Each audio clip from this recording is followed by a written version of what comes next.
La Bible Louis II, introduction à l'Épître de Paul aux Romains. Après un séjour de plus de 2 ans à Éphèse, en l'an 55 à 57, Paul passa l'été et l'automne de l'an 57 en Macédoine. De cette province, il écrivit sa deuxième épître aux Corinthiens. Il y fait de nombreuses allusions à sa prochaine arrivée dans leur ville. Il se rendit en effet à Corinthe à la fin de l'an 57 et y demeura les 3 premiers mois de l'an 58, voire Acte 20, verset 3. Il écrivit l'épître aux Romains pendant ce séjour. C'est ce qui ressort de divers indices fournis par notre épître même. Premièrement, il annonce aux Romains qu'il espère les voir bientôt en passant chez eux pour se rendre en Espagne, qu'il entreprendra ce voyage dès qu'il aura été à Jérusalem et aura remis aux chrétiens de cette ville la collecte qu'il a faite en leur faveur en Macédoine et en Achaïe. Son départ pour Jérusalem est imminent.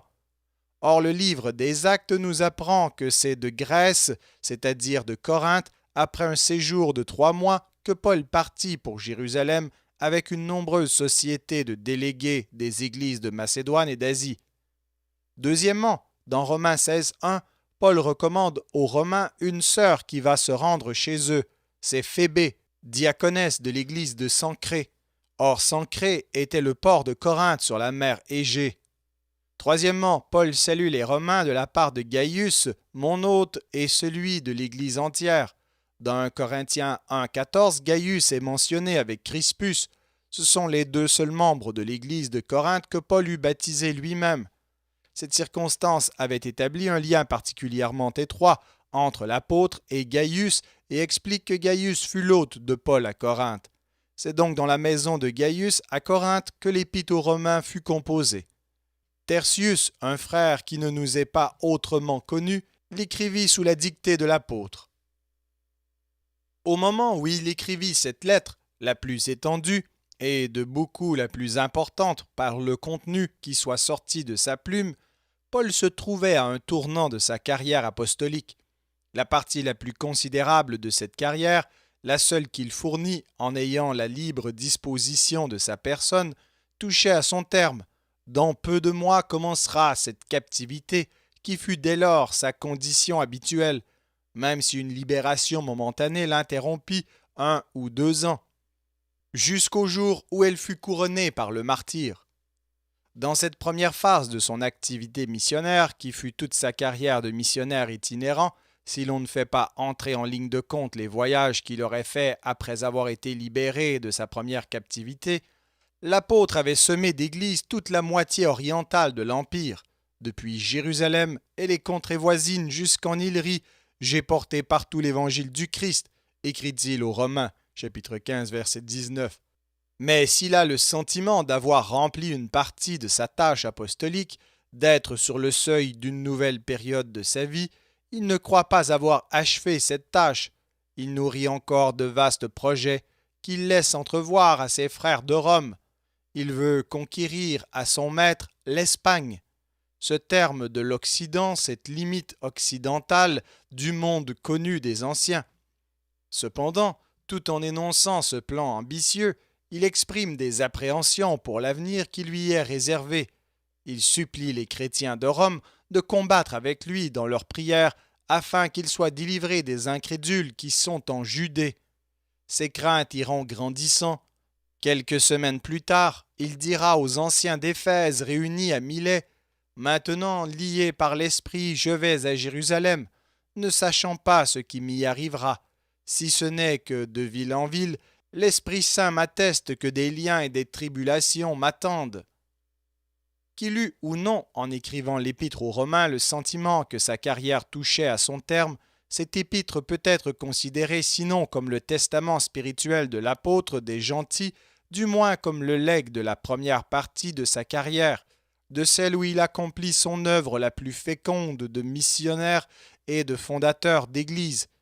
Il a exprimé dans l'épître aux Romains son évangile avec ses caractères propres, l'évangile qu'il n'avait reçu ni appris d'aucun homme, mais qu'il avait reçu par une révélation de Jésus-Christ. Cet évangile dont il déclare au commencement de l'épître qu'il n'en a point honte, car c'est une puissance de Dieu en salut à tout croyant, pour le juif premièrement, puis pour le grec, car en lui se révèle une justice de Dieu qui provient de la foi et qui est donnée à la foi. Cet évangile de la justice par la foi, il l'expose spécialement dans ses rapports avec l'Ancienne Alliance. Il énonce ainsi les résultats de ses expériences et du travail de sa pensée pendant les 10 ans écoulés de son apostolat parmi les gentils, au milieu des luttes qu'il eut à soutenir contre ses adversaires judaïsants, qui auraient voulu imposer à tous les chrétiens le régime légal, tandis que dans l'Épître aux Galates, écrite au fort de la lutte, il défend avec véhémence l'évangile du salut par la foi seule. Dans l'Épître aux Romains, il expose cet évangile avec calme et objectivité. Par la majesté de sa construction, la richesse de son contenu, l'Épître aux Romains occupe une place unique parmi les épîtres de l'apôtre. Le but de l'Épître aux Romains n'est pas, comme celui de l'Épître aux Galates, de combattre des judaïsants. Il y a de frappantes ressemblances entre les deux épîtres, mais leur intention n'est pas la même. Dans les Galates, Paul combat des faux docteurs judéo-chrétiens qui prétendaient que pour être juste devant Dieu et sauvé, tout homme devait ajouter à la foi en Jésus-Christ l'observation des préceptes de la loi, la circoncision en particulier. Dans l'Épître aux Romains, il dirige sa polémique contre la conception judaïque du salut par les œuvres à laquelle il oppose l'idée chrétienne du salut par la foi seule. Quant aux judaïsants du chapitre 14, Paul semble les prendre sous sa protection et les défendre contre les jugements intransigeants de la majorité. C'est qu'ils obéissaient seulement à des scrupules de conscience et ne faisaient pas de leur abstinence et de leur observance une condition du salut. Le seul passage où l'apôtre vise les faux docteurs judéo-chrétiens, ses adversaires chez les Galates et à Corinthe, c'est au chapitre 16, 17 et 18. Mais dans ses paroles sévères, il semble mettre les Romains en garde contre l'invasion prochaine des judaïsants, plutôt que combattre des ennemis déjà à l'œuvre chez eux. L'Épître aux Romains se divise en deux parties d'inégale étendue, un traité doctrinal sur le salut par la foi, chapitre 1 à 11, un traité pratique sur la conduite de ceux qui sont sauvés, chapitre 12 au chapitre 15, verset 13. La première partie traite du salut par la foi en Jésus-Christ. Elle est composée de deux sections. La première traite du salut assuré en Christ à tout croyant. Elle inclut le chapitre 1 jusqu'au chapitre 8. La deuxième section traite de l'incrédulité du peuple juif en présence du salut par la foi. Elle inclut les chapitres 9 à 11. La deuxième partie de l'épître est composée d'exhortations à ceux qui sont sauvés par la grâce de Dieu. Les chapitres 12 et 13 présentent les règles de conduite générale, les chapitres 14 et 15 les rapports entre les forts et les faibles dans la foi. La conclusion de l'épître commence au chapitre 15, verset 14 avec les explications personnelles de l'apôtre concernant ses voyages et son ministère et termine avec les recommandations, salutations et avertissements au chapitre 16.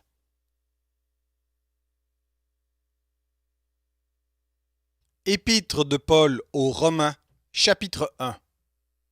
Paul, serviteur de Jésus-Christ, appelé à être apôtre, mis à part pour annoncer l'évangile de Dieu, qui avait été promis auparavant de la part de Dieu par ses prophètes dans les Saintes Écritures et qui concerne son Fils, né de la postérité de David selon la chair, et déclaré Fils de Dieu avec puissance selon l'Esprit de sainteté, par sa résurrection d'entre les morts.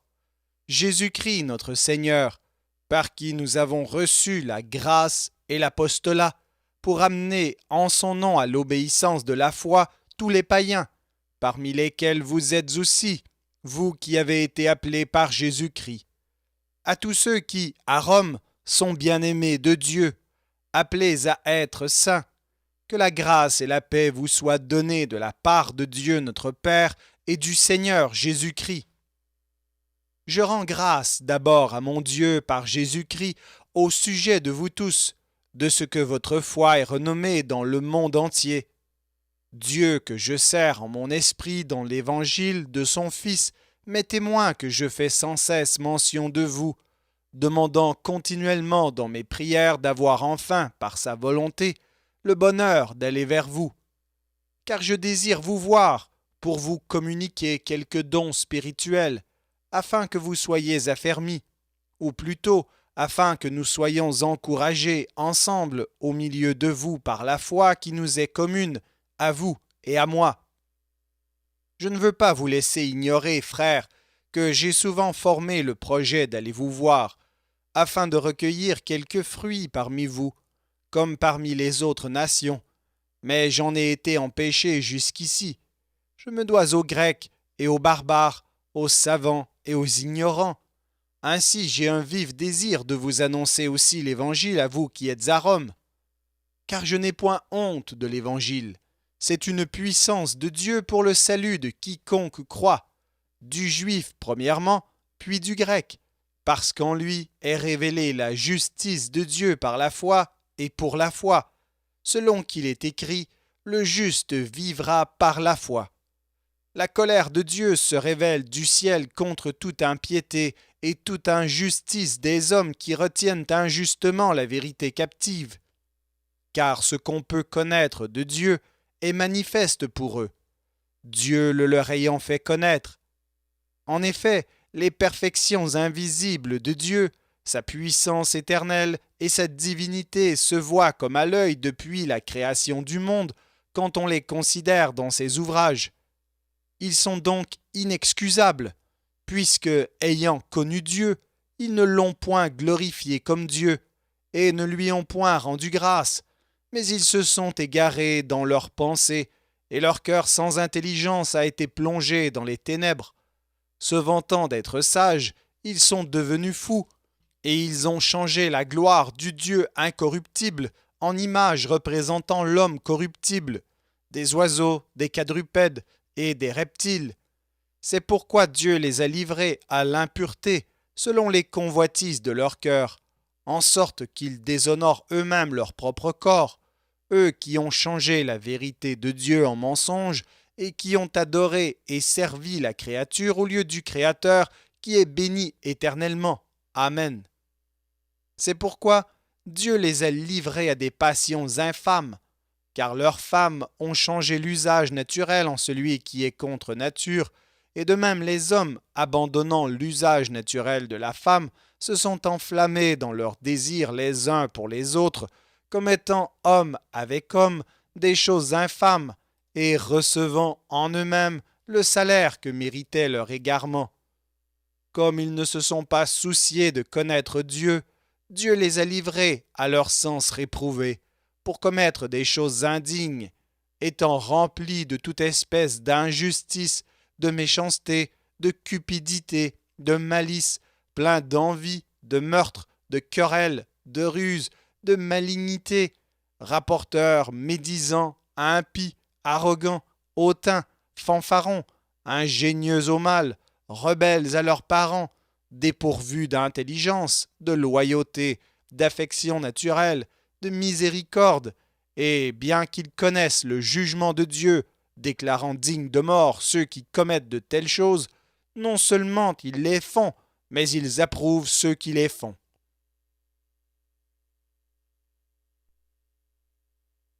Épître de Paul aux Romains, chapitre 2.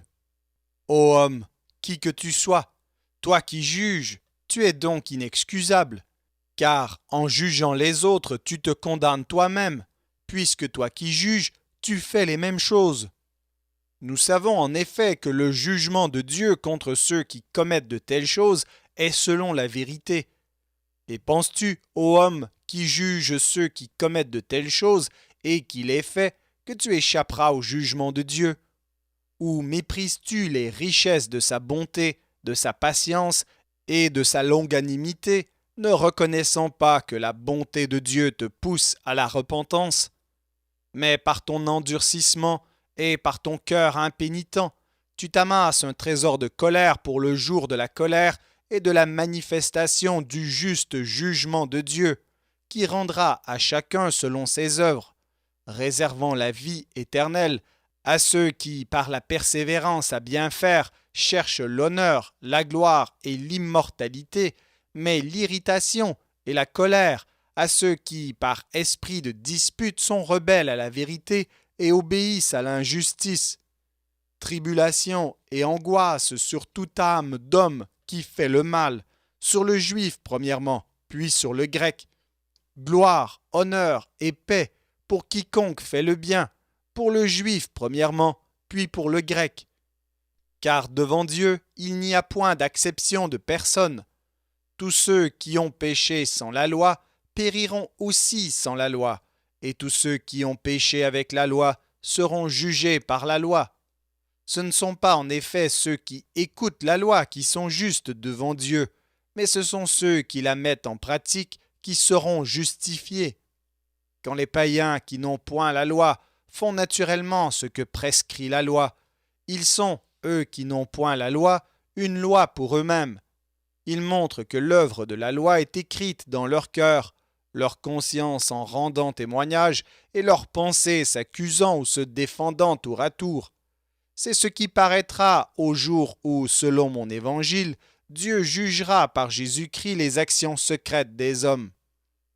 Toi qui te donnes le nom de juif, qui te repose sur la loi, qui te glorifie de Dieu, qui connaît sa volonté, qui apprécie la différence des choses étant instruit par la loi, toi qui te flattes d'être le conducteur des aveugles, la lumière de ceux qui sont dans les ténèbres, le docteur des insensés, le maître des ignorants, parce que tu as dans la loi la règle de la science et de la vérité.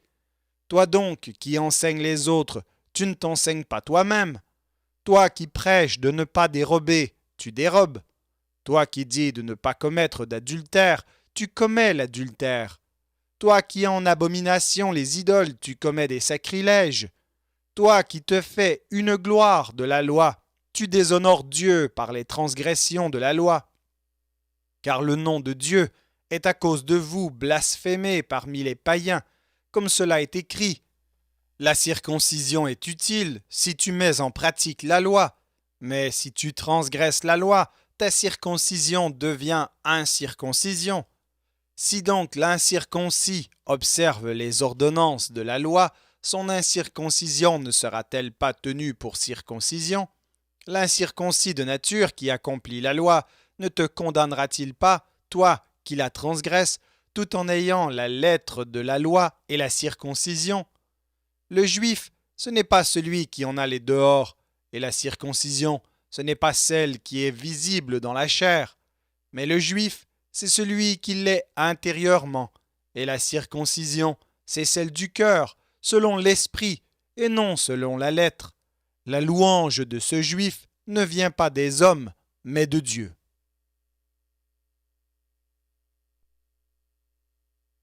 Épître de Paul aux Romains, chapitre 3. Quel est donc l'avantage des Juifs, ou quelle est l'utilité de la circoncision? Il est grand de toute manière, et tout d'abord en ce que les oracles de Dieu leur ont été confiés. Et quoi, si quelques-uns n'ont pas cru, leur incrédulité anéantira-t-elle la fidélité de Dieu? Loin de là, que Dieu au contraire soit reconnu pour vrai, et tout homme pour menteur, selon qu'il est écrit, afin que tu sois trouvé juste dans tes paroles et que tu triomphes lorsqu'on te juge. Mais si notre injustice établit la justice de Dieu, que dirons-nous? Dieu est-il injuste quand il déchaîne sa colère? Je parle à la manière des hommes. Loin de là. Autrement, comment Dieu jugerait-il le monde? Et si, par mon mensonge, la vérité de Dieu éclate davantage pour sa gloire, pourquoi suis-je moi-même encore jugé comme pécheur?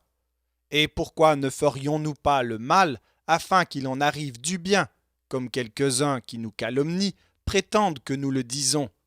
La condamnation de ces gens est juste. Quoi donc, sommes-nous plus excellents? Nullement, car nous avons déjà prouvé que tous, juifs et grecs, sont sous l'empire du péché. Selon qu'il est écrit, il n'y a point de juste, pas même un seul. Nul n'est intelligent, nul ne cherche Dieu. Tous sont égarés, tous sont pervertis. Il n'en est aucun qui fasse le bien, pas même un seul. Leur gosier est un sépulcre ouvert. Ils se servent de leur langue pour tromper. Ils ont sous leurs lèvres un venin d'aspic. Leur bouche est pleine de malédiction et d'amertume. Ils ont les pieds légers pour répandre le sang. La destruction et le malheur sont sur leur route. Ils ne connaissent pas le chemin de la paix. La crainte de Dieu n'est pas devant leurs yeux. Or nous savons que tout ce que dit la loi, elle le dit à ceux qui sont sous la loi, afin que toute bouche soit fermée et que tout le monde soit reconnu coupable devant Dieu. Car nul ne sera justifié devant lui par les œuvres de la loi, puisque c'est par la loi que vient la connaissance du péché. Mais maintenant, sans la loi, est manifestée la justice de Dieu, à laquelle rendent témoignage la loi et les prophètes. Justice de Dieu par la foi en Jésus-Christ pour tous ceux qui croient.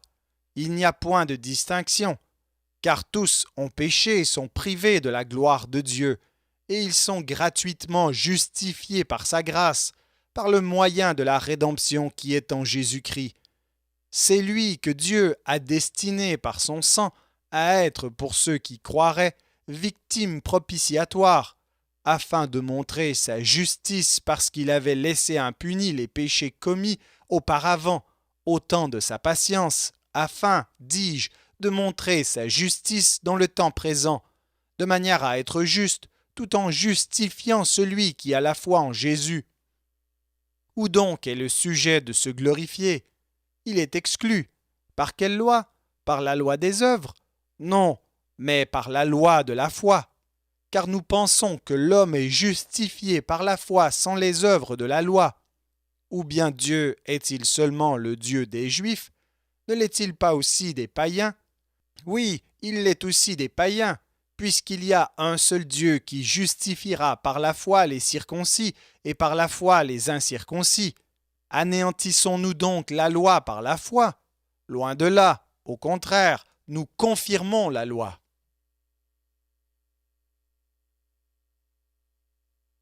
Épître de Paul aux Romains, chapitre 4. Que dirons-nous donc qu'Abraham notre père a obtenu selon la chair? Si Abraham a été justifié par les œuvres, il a sujet de se glorifier, mais non devant Dieu. Car que dit l'Écriture? Abraham crut à Dieu, et cela lui fut imputé à justice. Or, à celui qui fait une œuvre, le salaire est imputé non comme une grâce, mais comme une chose due. Et à celui qui ne fait point d'œuvre, mais qui croit en celui qui justifie l'impie, sa foi lui est imputée à justice. De même, David exprime le bonheur de l'homme à qui Dieu impute la justice sans les œuvres. Heureux ceux dont les iniquités sont pardonnées et dont les péchés sont couverts. Heureux l'homme à qui le Seigneur n'impute pas son péché. Ce bonheur n'est-il que pour les circoncis, ou est-il également pour les incirconcis? Car nous disons que la foi fut imputée à justice à Abraham. Comment donc lui fut-elle imputée? Était-ce après ou avant sa circoncision? Il n'était pas encore circoncis, il était incirconcis, et il reçut le signe de la circoncision comme sceau de la justice qu'il avait obtenue par la foi quand il était incirconcis, afin d'être le père de tous les incirconcis qui croient, pour que la justice leur fût aussi imputée, et le père des circoncis qui ne sont pas seulement circoncis, mais encore qui marchent sur les traces de la foi de notre père Abraham quand il était incirconcis. En effet, ce n'est pas par la loi que l'héritage du monde a été promis à Abraham ou à sa postérité, c'est par la justice de la foi. Car si les héritiers le sont par la foi est vaine et la promesse est anéantie, parce que la loi produit la colère, et que là où il n'y a point de loi, il n'y a point non plus de transgression. C'est pourquoi les héritiers le sont par la foi, pour que ce soit par grâce, afin que la promesse soit assurée à toute la postérité, non seulement à celle qui est sous la loi, mais aussi à celle qui a la foi d'Abraham notre Père, selon qu'il est écrit « Je t'ai établi Père d'un grand nombre de nations ». Il est notre Père devant celui auquel il a cru, Dieu, qui donne la vie aux morts et qui appelle les choses qui ne sont point comme si elles étaient. Espérant contre toute espérance, il crut, en sorte qu'il devint père d'un grand nombre de nations, selon ce qui lui avait été dit. telle sera ta postérité. Et sans faiblir dans la foi, il ne considéra point que son corps était déjà usé, puisqu'il avait près de 100 ans, et que Sarah n'était plus en état d'avoir des enfants. Il ne douta point, par incrédulité, au sujet de la promesse de Dieu, mais il fut fortifié par la foi, donnant gloire à Dieu, et ayant la pleine conviction que ce qu'il promet, il peut aussi l'accomplir. C'est pourquoi cela lui fut imputé à justice. Mais ce n'est pas à cause de lui seul qu'il est écrit que cela lui fut imputé. C'est encore à cause de nous, à qui cela sera imputé, à nous qui croyons en celui qui a ressuscité des morts Jésus notre Seigneur, lequel a été livré pour nos offenses et est ressuscité pour notre justification.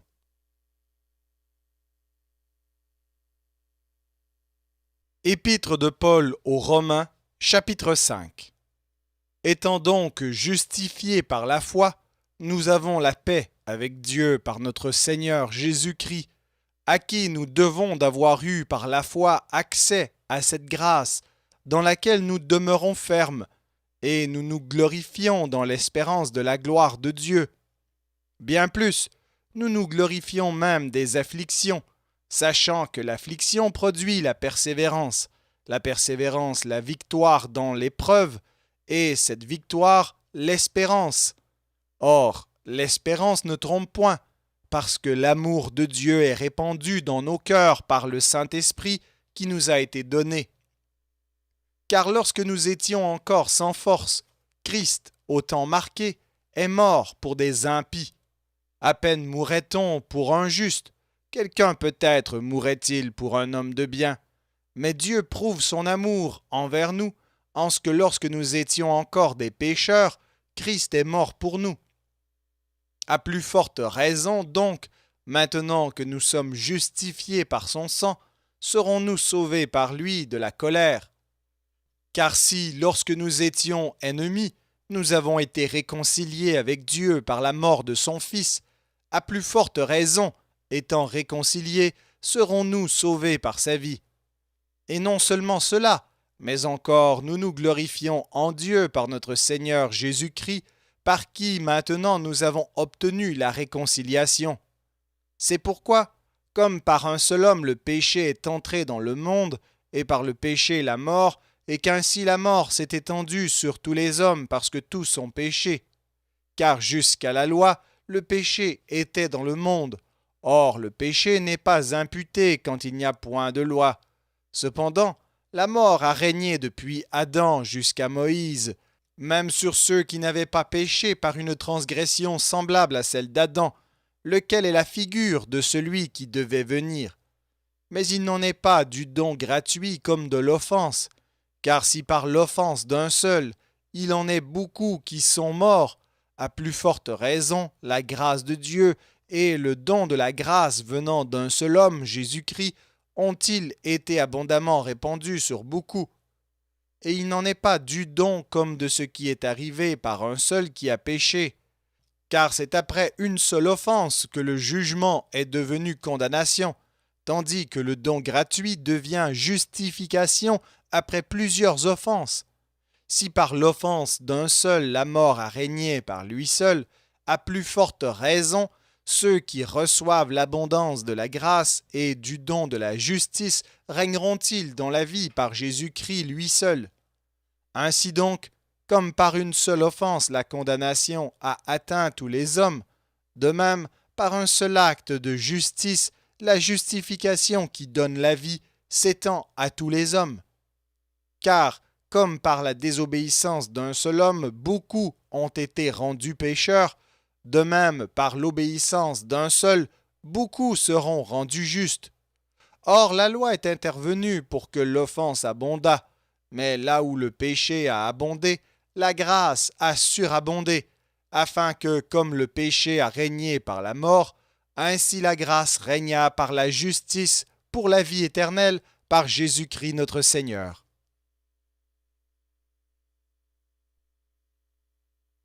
Épître de Paul aux Romains, chapitre 6. Que dirons-nous donc? Demeurerions-nous dans le péché afin que la grâce abonde? Loin de là. Nous qui sommes morts au péché, comment vivrions-nous encore dans le péché? Ignorez-vous que nous tous qui avons été baptisés en Jésus-Christ, c'est en sa mort que nous avons été baptisés. Nous avons donc été ensevelis avec lui par le baptême en sa mort, afin que, comme Christ est ressuscité des morts par la gloire du Père, de même, nous aussi, nous marchions en nouveauté de vie. En effet, si nous sommes devenus une même plante avec lui par la conformité à sa mort, nous le serons aussi par la conformité à sa résurrection, sachant que notre vieil homme a été crucifié avec lui, afin que le corps du péché fût détruit, pour que nous ne soyons plus esclaves du péché. Car celui qui est mort est libre du péché. Or, si nous sommes morts avec Christ, nous croyons que nous vivrons aussi avec lui, sachant que Christ, ressuscité des morts, ne meurt plus. La mort n'a plus de pouvoir sur lui, car il est mort, et c'est pour le péché qu'il est mort une fois pour toutes. Il est revenu à la vie, et c'est pour Dieu qu'il vit. Ainsi vous-même, regardez-vous comme mort au péché et comme vivant pour Dieu en Jésus-Christ. Que le péché ne règne donc point dans votre corps mortel, et n'obéissez pas à ses convoitises. Ne livrez pas vos membres au péché comme des instruments d'iniquité, mais donnez-vous vous-mêmes à Dieu, comme étant vivants de mort que vous étiez, et offrez à Dieu vos membres comme des instruments de justice. Car le péché n'aura point de pouvoir sur vous, puisque vous êtes non sous la loi, mais sous la grâce. Quoi donc? Pécherions-nous parce que nous sommes non sous la loi, mais sous la grâce? Loin de là. Ne savez-vous pas qu'en vous livrant à quelqu'un comme esclave pour lui obéir, vous êtes esclave de celui à qui vous obéissez, soit du péché qui conduit à la mort, soit de l'obéissance qui conduit à la justice?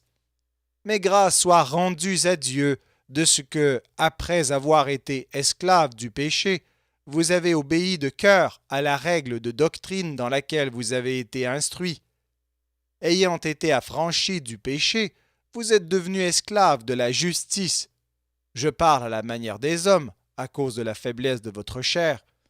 De même donc que vous avez livré vos membres comme esclaves à l'impureté et à l'iniquité, pour arriver à l'iniquité, ainsi maintenant livrez vos membres comme esclaves à la justice, pour arriver à la sainteté. Car, lorsque vous étiez esclaves du péché, vous étiez libres à l'égard de la justice. Quels fruits portiez-vous alors? Des fruits dont vous rougissez aujourd'hui. Car la fin de ces choses, c'est la mort. Mais maintenant, étant affranchis du péché et devenus esclaves de Dieu, vous avez pour fruit la sainteté et pour fin la vie éternelle.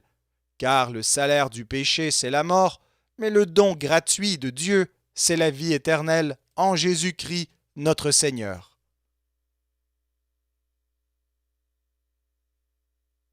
Épître de Paul aux Romains, chapitre 7. Ignorez-vous, frères, car je parle à des gens qui connaissent la loi, que la loi exerce son pouvoir sur l'homme aussi longtemps qu'il vit? Ainsi, une femme mariée est liée par la loi à son mari tant qu'il est vivant. Mais si le mari meurt, elle est dégagée de la loi qui la liait à son mari. Si donc, du vivant de son mari, elle devient la femme d'un autre homme, elle sera appelée adultère. Mais si le mari meurt, elle est affranchie de la loi, de sorte qu'elle n'est point adultère en devenant la femme d'un autre. De même, mes frères, vous aussi vous avez été, par le corps de Christ, mis à mort en ce qui concerne la loi, pour que vous apparteniez à un autre, à celui qui est ressuscité des morts, afin que nous portions des fruits pour Dieu. Car lorsque nous étions dans la chair, les passions des péchés provoqués par la loi agissaient dans nos membres, de sorte que nous portions des fruits pour la mort. Mais maintenant, nous avons été dégagés de la loi, étant morts à cette loi sous laquelle nous étions retenus, de sorte que nous servons dans un esprit nouveau, et non selon la lettre qui a vieilli. Que dirons-nous donc? La loi est-elle péché? Loin de là. Mais je n'ai connu le péché que par la loi, car je n'aurais pas connu la convoitise si la loi n'eût dit « Tu ne convoiteras point ». Et le péché, saisissant l'occasion, produisit en moi par le commandement toutes sortes de convoitises, car sans la loi le péché est mort. Pour moi, étant autrefois sans loi, je vivais, mais quand le commandement vint, le péché reprit vie, et moi je mourus. Ainsi le commandement qui conduit à la vie se trouva pour moi conduire à la mort, car le péché, saisissant l'occasion, me séduisit par le commandement, et par lui me fit mourir. La loi donc est sainte, et le commandement est saint, juste et bon. Ce qui est bon a-t-il donc été pour moi une cause de mort? Loin de là, mais c'est le péché, afin qu'il se manifestât comme péché en me donnant la mort par ce qui est bon, et que, par le commandement, il devint condamnable au plus haut point. Nous savons en effet que la loi est spirituelle, mais moi, je suis charnel, vendu au péché, car je ne sais pas ce que je fais, je ne fais point ce que je veux, et je fais ce que je hais. Or, si je fais ce que je ne veux pas, je reconnais par là que la loi est bonne. Et maintenant, ce n'est plus moi qui le fais, mais c'est le péché qui habite en moi. Ce qui est bon, je le sais, n'habite pas en moi, c'est-à-dire dans ma chair. J'ai la volonté, mais non le pouvoir de faire le bien, car je ne fais pas le bien que je veux, et je fais le mal que je ne veux pas. Et si je fais ce que je ne veux pas, ce n'est plus moi qui le fais, c'est le péché qui habite en moi. Je trouve donc en moi cette loi. Quand je veux faire le bien, le mal est attaché à moi. Je prends plaisir à la loi de Dieu selon l'homme intérieur, mais je vois dans mes membres une autre loi qui lutte contre la loi de mon entendement et qui me rend captif de la loi du péché qui est dans mes membres. Misérable que je suis, qui me délivrera du corps de cette mort? Grâce soit rendue à Dieu par Jésus-Christ notre Seigneur. Ainsi donc, moi-même, je suis par l'entendement esclave de la loi de Dieu, et je suis par la chair esclave de la loi du péché.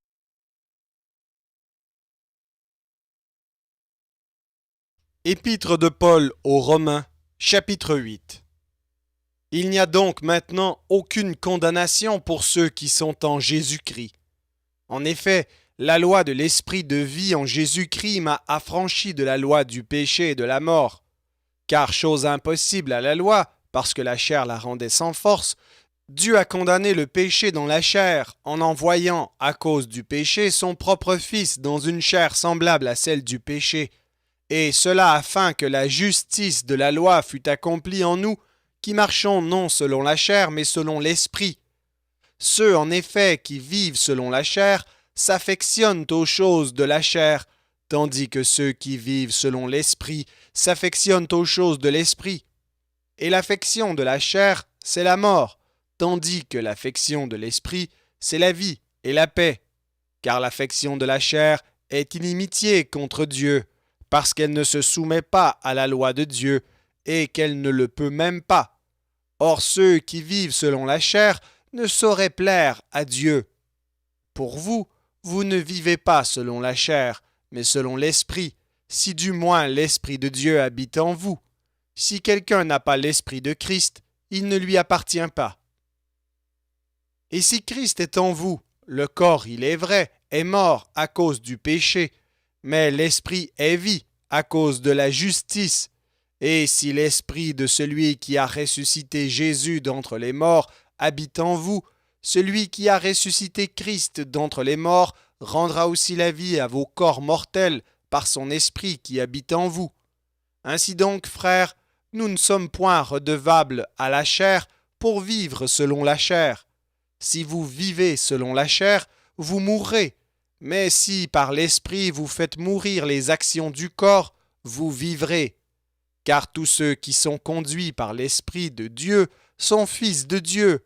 Et vous n'avez point reçu un esprit de servitude pour être encore dans la crainte, mais vous avez reçu un esprit d'adoption par lequel nous crions « Abba, Père ». L'Esprit lui-même rend témoignage à notre esprit que nous sommes enfants de Dieu. Or, si nous sommes enfants, nous sommes aussi héritiers, héritiers de Dieu et co-héritiers de Christ, si toutefois nous souffrons avec lui, afin d'être glorifiés avec lui. J'estime que les souffrances du temps présent ne sauraient être comparées à la gloire à venir qui sera révélée pour nous. Aussi la création attend-elle avec un ardent désir la révélation des fils de Dieu, car la création a été soumise à la vanité, non de son gré, mais à cause de celui qui l'y a soumise, avec l'espérance qu'elle aussi sera affranchie de la servitude de la corruption, pour avoir part à la liberté de la gloire des enfants de Dieu. Or, nous savons que, jusqu'à ce jour, la création tout entière soupire et souffre les douleurs de l'enfantement, et ce n'est pas elle seulement, mais nous aussi, qui avons les prémices de l'Esprit, nous aussi nous soupirons en nous-mêmes, en attendant l'adoption, la rédemption de notre corps. Car c'est en espérance que nous sommes sauvés. Or, l'espérance qu'on voit n'est plus espérance. Ce qu'on voit, peut-on l'espérer encore? Mais si nous espérons ce que nous ne voyons pas, nous l'attendons avec persévérance. De même aussi, l'Esprit nous aide dans notre faiblesse, car nous ne savons pas ce qu'il nous convient de demander dans nos prières, mais l'Esprit lui-même intercède par des soupirs inexprimables, et celui qui sonde les cœurs connaît quelle est la pensée de l'Esprit, parce que c'est selon Dieu qu'il intercède en faveur des saints. Nous savons du reste que toute chose concourt au bien de ceux qui aiment Dieu, de ceux qui sont appelés selon son dessein. Car ceux qu'il a connus d'avance, il les a aussi prédestinés à être semblables à l'image de son Fils, afin que son Fils fût le premier-né entre plusieurs frères. Et ceux qu'il a prédestinés, il les a aussi appelés. Et ceux qu'il a appelés, il les a aussi justifiés. Et ceux qu'il a justifiés, il les a aussi glorifiés. Que dirons-nous donc à l'égard de ces choses? Si Dieu est pour nous, qui sera contre nous? Lui qui n'a point épargné son propre Fils, mais qui l'a livré pour nous tous, comment ne nous donnera-t-il pas aussi toutes choses avec lui? Qui accusera les élus de Dieu? C'est Dieu qui justifie. Qui les condamnera? Christ est mort. Bien plus, il est ressuscité. Il est à la droite de Dieu et il intercède pour nous. Qui nous séparera de l'amour de Christ? Sera-ce la tribulation, ou l'angoisse, ou la persécution, ou la faim, ou la nudité, ou le péril, ou l'épée? Selon qu'il est écrit, c'est à cause de toi qu'on nous met à mort tout le jour, qu'on nous regarde comme des brebis destinées à la boucherie. Mais dans toutes ces choses, nous sommes plus que vainqueurs par celui qui nous a aimés. Car j'ai l'assurance que ni la mort, ni la vie, ni les anges, ni les dominations, ni les choses présentes, ni les choses à venir, ni les puissances, ni la hauteur, ni la profondeur, ni aucune autre créature ne pourra nous séparer de l'amour de Dieu manifesté en Jésus-Christ notre Seigneur.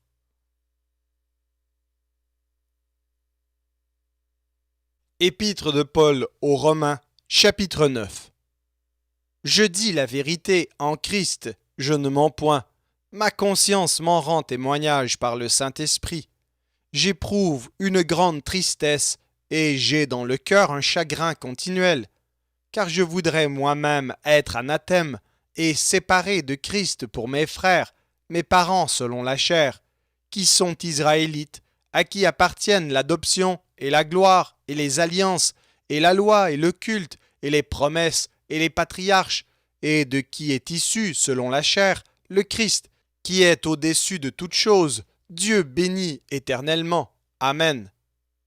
Ce n'est point à dire que la parole de Dieu soit restée sans effet, car tous ceux qui descendent d'Israël ne sont pas Israël, et pour être la postérité d'Abraham, ils ne sont pas tous ses enfants. Mais il est dit, en Isaac sera nommé pour toi une postérité. C'est-à-dire que ce ne sont pas les enfants de la chair qui sont enfants de Dieu, mais que ce sont les enfants de la promesse qui sont regardés comme la postérité. Voici en effet la parole de la promesse. Je reviendrai à cette même époque, et Sarah aura un fils. Et de plus, Il en fut ainsi de Rebecca, qui conçut du seul Isaac notre père. Car quoique les enfants ne fussent pas encore nés, et qu'ils n'eussent fait ni bien ni mal, afin que le dessein d'élection de Dieu subsistât, sans dépendre des œuvres, et par la seule volonté de celui qui appelle, il fut dit à Rebecca, l'aîné sera assujetti au plus jeune, selon qu'il est écrit, j'ai aimé Jacob, et j'ai haï Ésaü. Que dirons-nous donc? Y a-t-il en Dieu de l'injustice? Loin de là, car il dit à Moïse, je ferai miséricorde à qui je fais miséricorde, et j'aurai compassion de qui j'ai compassion. Ainsi donc, cela ne dépend ni de celui qui veut, ni de celui qui court, mais de Dieu qui fait miséricorde.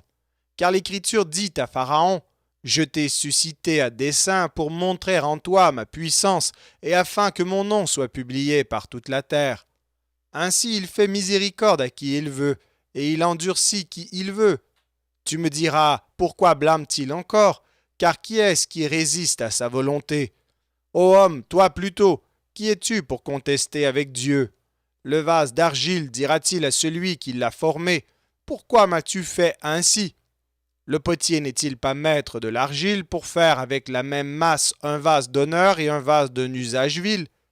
Et que dire si Dieu, voulant montrer sa colère et faire connaître sa puissance, a supporté avec une grande patience des vases de colère formés pour la perdition? Et s'il a voulu faire connaître la richesse de sa gloire envers des vases de miséricorde qu'il a d'avance préparés pour la gloire? Ainsi nous a-t-il appelés non seulement d'entre les Juifs, mais encore d'entre les païens, selon qu'il le dit dans Osée. J'appellerai mon peuple celui qui n'était pas mon peuple, et bien-aimé celle qui n'était pas la bien-aimée. Et là où on leur disait, vous n'êtes pas mon peuple, ils seront appelés fils du Dieu vivant. Ésaïe, de son côté, s'écrie au sujet d'Israël, quand le nombre des fils d'Israël serait comme le sable de la mer, un reste seulement sera sauvé. Car le Seigneur exécutera pleinement et promptement sur la terre ce qu'il a résolu. Et comme Ésaïe l'avait dit auparavant, si le Seigneur des armées ne nous eût laissé une postérité, nous serions devenus comme Sodome, nous aurions été semblables à Gomorrhe. Que dirons-nous donc? Les païens qui ne cherchaient pas la justice ont obtenu la justice qui vient de la foi, tandis qu'Israël qui cherchait une loi de justice n'est pas parvenu à cette loi. Pourquoi? Parce qu'Israël l'a cherchée non par la foi, mais comme provenant des œuvres. Ils se sont heurtés contre la pierre d'achoppement, selon qu'il est écrit « Voici, je mets en Sion une pierre d'achoppement et un rocher de scandale, et celui qui croit en lui ne sera point confus. »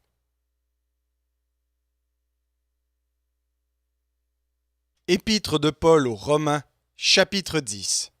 Frères, le vœu de mon cœur et ma prière à Dieu pour eux, c'est qu'ils soient sauvés.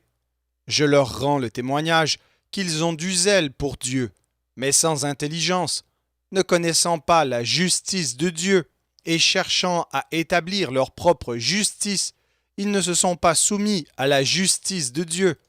Car Christ est la fin de la loi pour la justification de tous ceux qui croient. En effet, Moïse définit ainsi la justice qui vient de la loi. L'homme qui mettra ces choses en pratique vivra par elles.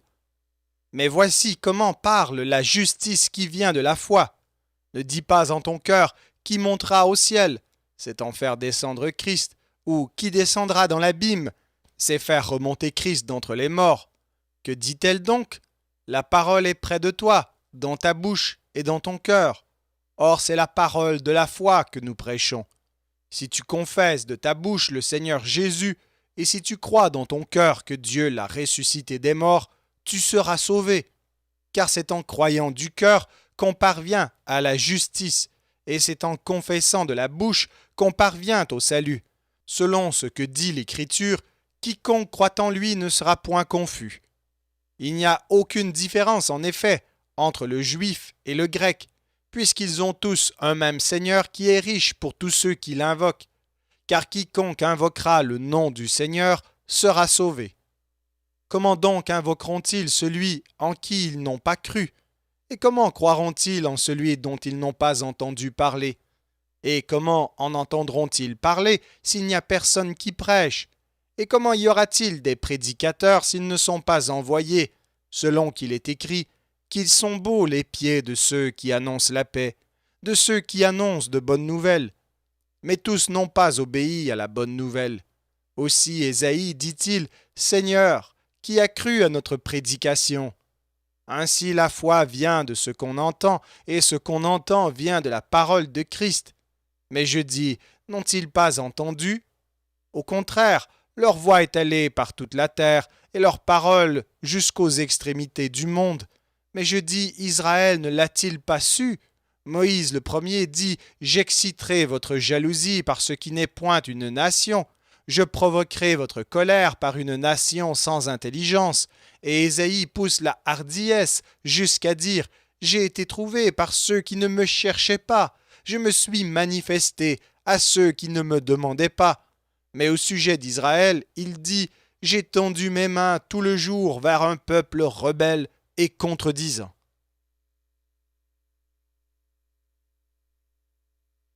Épître de Paul aux Romains, chapitre 11. Je dis donc, Dieu a-t-il rejeté son peuple? Loin de là, car moi aussi je suis israélite, de la postérité d'Abraham, de la tribu de Benjamin. Dieu n'a point rejeté son peuple, qu'il a connu d'avance. Ne savez-vous pas que l'Écriture rapporte d'Élie comment il adresse à Dieu cette plainte contre Israël? Seigneur, ils ont tué tes prophètes, ils ont renversé tes autels, je suis resté moi seul, et ils cherchent à m'ôter la vie. Mais quelle réponse Dieu lui fait-il? Je me suis réservé 7000 hommes qui n'ont point fléchi le genou devant Baal. De même aussi, dans le temps présent, il y a un reste selon l'élection de la grâce. Or, si c'est par grâce, ce n'est plus par les œuvres. Autrement, la grâce n'est plus une grâce, et si c'est par les œuvres, ce n'est plus une grâce. Autrement, l'œuvre n'est plus une œuvre. Quoi donc? Ce qu'Israël cherche, il ne l'a pas obtenu, mais l'élection l'a obtenu, tandis que les autres ont été endurcis, selon qu'il est écrit, Dieu leur a donné un esprit d'assoupissement, des yeux pour ne point voir, et des oreilles pour ne point entendre, jusqu'à ce jour. Et David dit, que leur table soit pour eux un piège, un filet, une occasion de chute et une rétribution, que leurs yeux soient obscurcis pour ne point voir, et tiens leur dos continuellement courbé. Je dis donc, est-ce pour tomber qu'ils ont bronché? Loin de là, mais par leur chute, le salut est devenu accessible aux païens, afin qu'ils fussent excités à la jalousie. Or, si leur chute a été la richesse du monde, et leur amoindrissement la richesse des païens, combien plus en sera-t-il ainsi quand ils se convertiront tous? Je vous le dis à vous, païens, en tant que je suis apôtre des païens, je glorifie mon ministère, afin, s'il est possible, d'exciter la jalousie de ceux de ma race et d'en sauver quelques-uns. Car si leur rejet a été la réconciliation du monde, que sera leur réintégration, sinon une vie d'entre les morts? Or, si les prémices sont saintes, la masse l'est aussi, et si la racine est sainte, les branches le sont aussi. Mais si quelques-unes des branches ont été retranchées, et si toi, qui étais un olivier sauvage, tu as été hanté à leur place et rendu participant de la racine et de la graisse de l'olivier, ne te glorifie pas aux dépens de ces branches. Si tu te glorifies, sache que ce n'est pas toi qui portes la racine, mais que c'est la racine qui te porte. Tu diras donc, les branches ont été retranchées, afin que moi je fusse hanté. Cela est vrai, elles ont été retranchées pour cause d'incrédulité, et toi, tu subsistes par la foi. Ne t'abandonne pas à l'orgueil, mais crains, car si Dieu n'a pas épargné les branches naturelles, il ne t'épargnera pas non plus. Considère donc la bonté et la sévérité de Dieu, sévérité envers ceux qui sont tombés, et bonté de Dieu envers toi, si tu demeures ferme dans cette bonté. Autrement, tu seras aussi retranché. Eux de même, s'ils ne persistent pas dans l'incrédulité, ils seront hantés, car Dieu est puissant pour les hanter de nouveau. Si toi, tu as été coupé de l'olivier naturellement sauvage et hanté contrairement à ta nature sur l'olivier franc, À plus forte raison, eux seront-ils hantés selon leur nature sur leur propre olivier. Car je ne veux pas, frères, que vous ignoriez ce mystère, afin que vous ne vous regardiez point comme sages. C'est qu'une partie d'Israël est tombée dans l'endurcissement jusqu'à ce que la totalité des païens soit entrée. Et ainsi, tout Israël sera sauvé, selon qu'il est écrit, le libérateur viendra de Sion, et il détournera de Jacob les impiétés, et ce sera mon alliance avec eux, lorsque j'ôterai leurs péchés. En ce qui concerne l'Évangile, ils sont ennemis à cause de vous, mais en ce qui concerne l'élection, ils sont aimés à cause de leur Père. Car Dieu ne se repent pas de ses dons et de son appel, de même que vous avez autrefois désobéi à Dieu et que par leur désobéissance vous avez maintenant obtenu miséricorde, afin que par la miséricorde qui vous a été faite, ils obtiennent aussi miséricorde. Car Dieu a renfermé tous les hommes dans la désobéissance pour faire miséricorde à tous. Ô profondeur de la richesse, de la sagesse et de la science de Dieu, que ses jugements sont insondables et ses voies incompréhensibles. Car qui a connu la pensée du Seigneur, ou qui a été son conseiller, qui lui a donné le premier pour qu'il ait à recevoir en retour? C'est de lui, par lui et pour lui que sont toutes choses, à lui la gloire dans tous les siècles. Amen.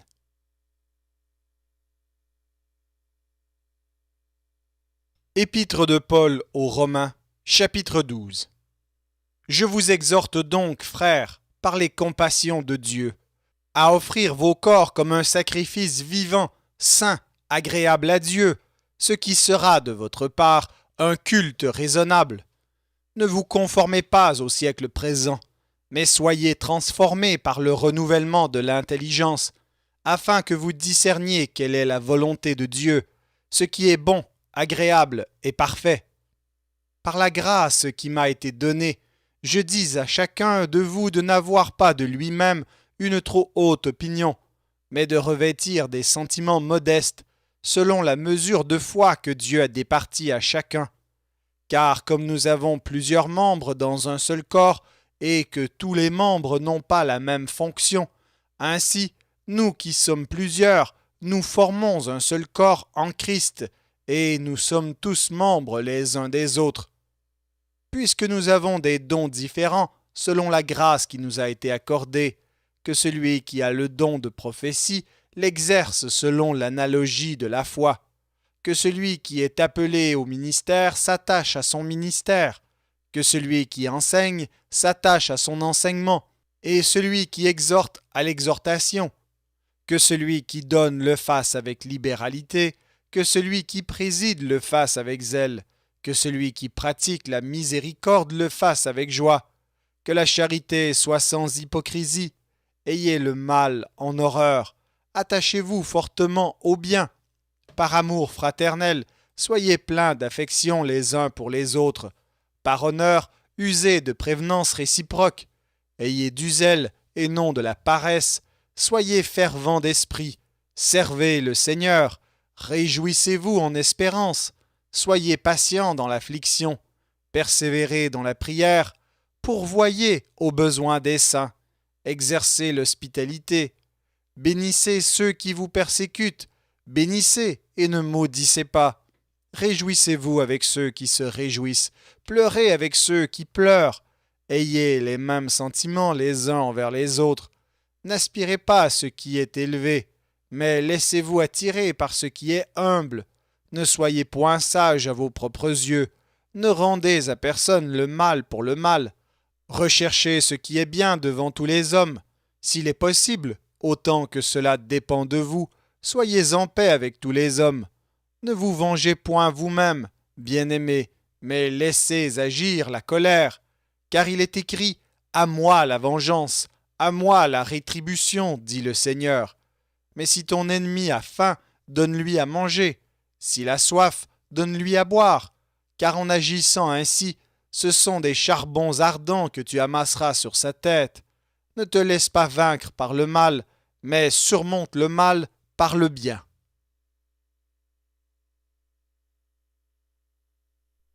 Épître de Paul aux Romains, chapitre 13. Que toute personne soit soumise aux autorités supérieures, car il n'y a point d'autorité qui ne vienne de Dieu, et les autorités qui existent ont été instituées de Dieu. C'est pourquoi celui qui s'oppose à l'autorité résiste à l'ordre que Dieu a établi, et ceux qui résistent attireront une condamnation sur eux-mêmes. Ce n'est pas pour une bonne action, c'est pour une mauvaise que les magistrats sont à redouter. Veux-tu ne pas craindre l'autorité? Fais le bien, et tu auras son approbation. Le magistrat est serviteur de Dieu pour ton bien, mais si tu fais le mal, crains, car ce n'est pas en vain qu'il porte l'épée, étant serviteur de Dieu pour exercer la vengeance et punir celui qui fait le mal. Il est donc nécessaire d'être soumis non seulement par crainte de la punition, mais encore par motif de conscience. C'est aussi pour cela que vous payez les impôts, car les magistrats sont des ministres de Dieu entièrement appliqués à cette fonction. Rendez à tous ce qui leur est dû, l'impôt à qui vous devez l'impôt, le tribut à qui vous devez le tribut, la crainte à qui vous devez la crainte, l'honneur à qui vous devez l'honneur.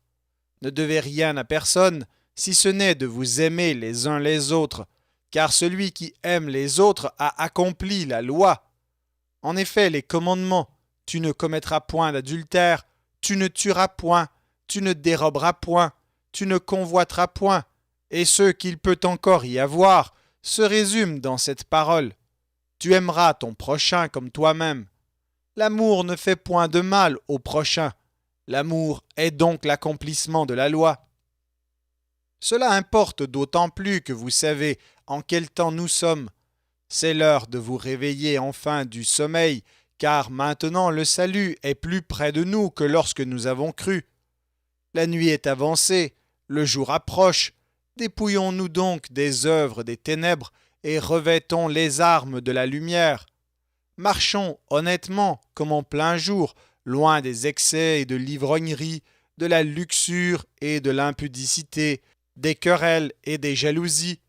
Mais revêtez-vous du Seigneur Jésus-Christ et n'ayez pas soin de la chair pour en satisfaire les convoitises.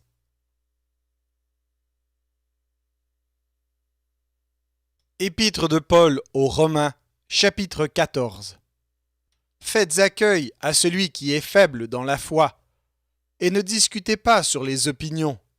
Tel croit pouvoir manger de tout, tel autre qui est faible ne mange que des légumes, que celui qui mange ne méprise point celui qui ne mange pas, et que celui qui ne mange pas ne juge point celui qui mange, car Dieu l'a accueilli. Qui es-tu, toi qui juges un serviteur d'autrui? S'il se tient debout ou s'il tombe, cela regarde son maître. Mais il se tiendra debout, car le Seigneur a le pouvoir de l'affermir. Tel fait une distinction entre les jours, tel autre les estime tous égaux. Que chacun ait en son esprit une pleine conviction. Celui qui distingue entre les jours agit ainsi pour le Seigneur. Celui qui mange, c'est pour le Seigneur qu'il mange, car il rend grâce à Dieu. Celui qui ne mange pas, c'est pour le Seigneur qu'il ne mange pas, et il rend grâce à Dieu. En effet, nul de nous ne vit pour lui-même, et nul ne meurt pour lui-même. Car si nous vivons pour le Seigneur, et si nous mourrons pour le Seigneur. Soit donc que nous vivions, soit que nous mourions, nous sommes au Seigneur. Car Christ est mort, et il a vécu, afin de dominer sur les morts et sur les vivants. Mais toi, pourquoi juges-tu ton frère? Ou toi, pourquoi méprises-tu ton frère? Puisque nous comparaîtrons tous devant le tribunal de Dieu. Car il est écrit, « Je suis vivant, dit le Seigneur, tout genou fléchira devant moi, et toute langue donnera gloire à Dieu. Ainsi chacun de nous rendra compte à Dieu pour lui-même. Ne nous jugeons donc plus les uns les autres, mais pensez plutôt à ne rien faire qui soit pour votre frère une pierre d'achoppement ou une occasion de chute. Je sais et je suis persuadé par le Seigneur Jésus que rien n'est impur en soi, et qu'une chose n'est impure que pour celui qui la croit impure. Mais si pour un aliment ton frère est attristé, tu ne marches plus selon l'amour. Ne cause pas par ton aliment, la perte de celui pour lequel Christ est mort. Que votre privilège ne soit pas un sujet de calomnie, car le royaume de Dieu, ce n'est pas le manger et le boire, mais la justice, la paix et la joie par le Saint-Esprit. Celui qui sert Christ de cette manière est agréable à Dieu et approuvé des hommes. Ainsi donc, recherchons ce qui contribue à la paix et à l'édification mutuelle. Pour un aliment ne détruit pas l'œuvre de Dieu. À la vérité, toutes choses sont pures, mais il est mal à l'homme, quand il mange, de devenir une pierre d'achoppement. Il est bien de ne pas manger de viande, de ne pas boire de vin, et de s'abstenir de ce qui peut être pour ton frère une occasion de chute, de scandale ou de faiblesse. Cette foi que tu as, garde-la pour toi devant Dieu. Heureux celui qui ne se condamne pas lui-même dans ce qu'il approuve. Mais celui qui a des doutes au sujet de ce qu'il mange est condamné, parce qu'il n'agit pas par conviction. Tout ce qui n'est pas le produit d'une conviction est péché.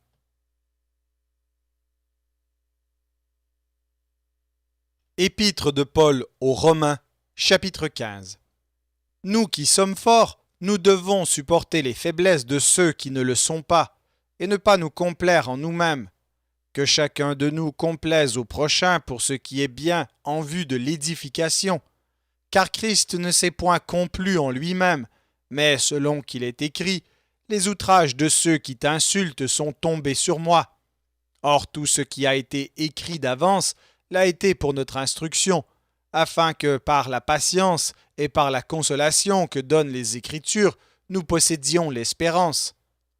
Que le Dieu de la persévérance et de la consolation vous donne d'avoir les mêmes sentiments les uns envers les autres selon Jésus-Christ, afin que tous ensemble, d'une seule bouche, vous glorifiez le Dieu et Père de notre Seigneur Jésus-Christ.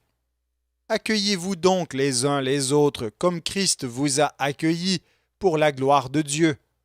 Je dis en effet que Christ a été serviteur des circoncis pour prouver la véracité de Dieu en confirmant les promesses faites au Père, tandis que les païens glorifient Dieu à cause de sa miséricorde, selon qu'il est écrit « C'est pourquoi je te louerai parmi les nations, et je chanterai à la gloire de ton nom. » Il est dit encore « Nations, réjouissez-vous avec son peuple. » Et encore « Louez le Seigneur, vous toutes les nations, célébrez-le, vous tous les peuples. » Ésaïe dit aussi « Il sortira d'Isaïe un rejeton, qui se lèvera pour régner sur les nations espéreront en lui. » Que le Dieu de l'espérance vous remplisse de toute joie et de toute paix dans la foi, pour que vous abondiez en espérance par la puissance du Saint-Esprit.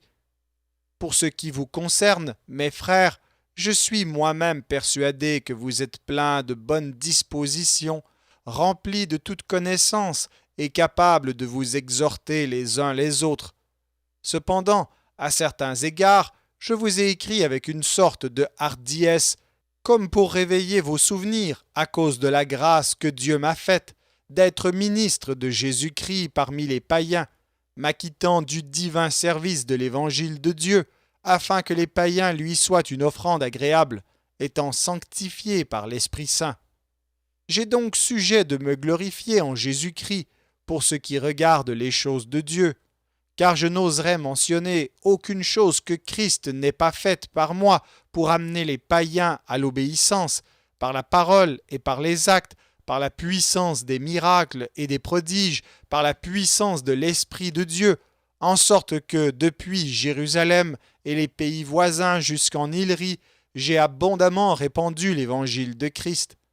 Et je me suis fait honneur d'annoncer l'évangile là où Christ n'avait point été nommé, afin de ne pas bâtir sur le fondement d'autrui, selon qu'il est écrit, ceux à qui il n'avait point été annoncé verront, et ceux qui n'en avaient point entendu parler comprendront. C'est ce qui m'a souvent empêché d'aller vers vous, mais maintenant, n'ayant plus rien qui me retienne dans ces contrées, et ayant depuis plusieurs années le désir d'aller vers vous, j'espère vous voir en passant, quand je me rendrai en Espagne, et y être accompagné par vous, après que j'aurai satisfait en partie mon désir de me trouver chez vous. Présentement, je vais à Jérusalem pour le service des saints, car la Macédoine et l'Achaïe ont bien voulu s'imposer une contribution en faveur des pauvres parmi les saints de Jérusalem.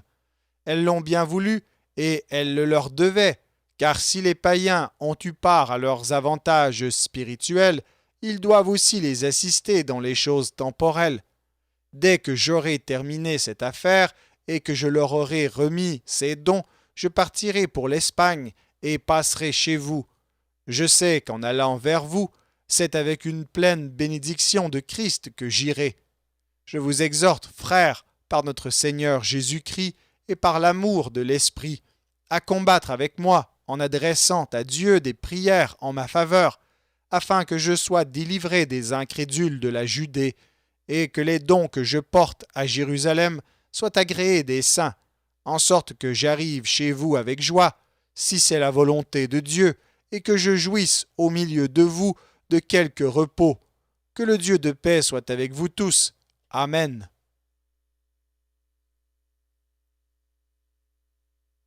Épître de Paul aux Romains, chapitre 16. Je vous recommande Phébé, notre sœur, qui est diaconesse de l'église de Sancré, afin que vous la receviez en notre Seigneur d'une manière digne des saints, et que vous l'assistiez dans les choses où elle aurait besoin de vous, car elle a donné aide à plusieurs et à moi-même. Saluez Prisca et Aquilas, mes compagnons d'œuvre en Jésus-Christ, qui ont exposé leur tête pour sauver ma vie. Ce n'est pas moi seul qui leur rend grâce, ce sont encore toutes les églises des païens. Saluez aussi l'église qui est dans leur maison. Saluez Épaïnette, mon bien-aimé, qui a été pour Christ les prémices de l'Asie. Saluez Marie, qui a pris beaucoup de peine pour vous. Saluez Andronicus et Junias, mes parents et mes compagnons de captivité, qui jouissent d'une grande considération parmi les apôtres, et qui même ont été en Christ avant moi. Saluez Amplias, mon bien-aimé dans le Seigneur. Saluez Urbain, notre compagnon d'œuvre en Christ, et Stachys, mon bien-aimé. Saluez Apelles, qui est éprouvé en Christ. Saluez ceux de la maison d'Aristobule. Saluez Hérodion, mon parent. Saluez ceux de la maison de Narcisse, qui sont dans le Seigneur. Saluez Tryphène et Tryphose, qui travaillent pour le Seigneur. Saluez Perside, la bien-aimée, qui a beaucoup travaillé pour le Seigneur. Saluez Rufus, l'élu du Seigneur, et sa mère, qui est aussi la mienne. Saluez Asyncrite, Phlégon, Hermès, Patrobas, Hermas, et les frères qui sont avec eux. Saluez Philologue et Julie, Nérée et sa sœur, et Olympe, et tous les saints qui sont avec eux. Saluez-vous les uns les autres par un saint baiser. Toutes les églises de Christ vous saluent. Je vous exhorte, frères, à prendre garde à ceux qui causent des divisions et des scandales au préjudice de l'enseignement que vous avez reçu. Éloignez-vous d'eux, car de tels hommes ne servent point Christ notre Seigneur, mais leur propre ventre. Et par des paroles douces et flatteuses, ils séduisent les cœurs des simples. Pour vous, votre obéissance est connue de tous. Je me réjouis donc à votre sujet, et je désire que vous soyez sages en ce qui concerne le bien, et purs en ce qui concerne le mal. Le Dieu de paix écrasera bientôt Satan sous vos pieds. Que la grâce de notre Seigneur Jésus-Christ soit avec vous. Timothée, mon compagnon d'œuvre, vous salue, ainsi que Lucius, Jason et Sosipater, mes parents. Je vous salue dans le Seigneur, moi Tertius, qui ai écrit cette lettre. Gaius, mon hôte, et celui de toute l'Église, vous salue. Éraste, le trésorier de la ville, vous salue, ainsi que le frère Quartus. Que la grâce de notre Seigneur Jésus-Christ soit avec vous tous. Amen. À celui qui peut vous affermir selon mon évangile et la prédication de Jésus-Christ, conformément à la révélation du mystère caché pendant des siècles, mais manifesté maintenant par les écrits des prophètes, d'après l'ordre du Dieu éternel, et porté à la connaissance de toutes les nations, afin qu'elles obéissent à la foi à Dieu, seul sage, soit la gloire au siècle des siècles, par Jésus-Christ. Amen.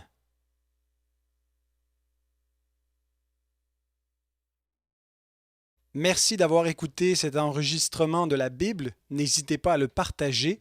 Vous pouvez également télécharger la version MP3 sur le site Un héros dans le net. Vous avez le lien dans la description. En visitant notre chaîne, vous allez également trouver d'autres versions de la Bible en audio, ainsi que plusieurs ressources pour étudier la parole de Dieu. Toutes ces ressources sont mises à votre disposition gratuitement. N'hésitez pas de nous faire un don si le Seigneur vous le met à cœur en utilisant le lien qui est également dans la description. Merci encore et que Dieu vous bénisse.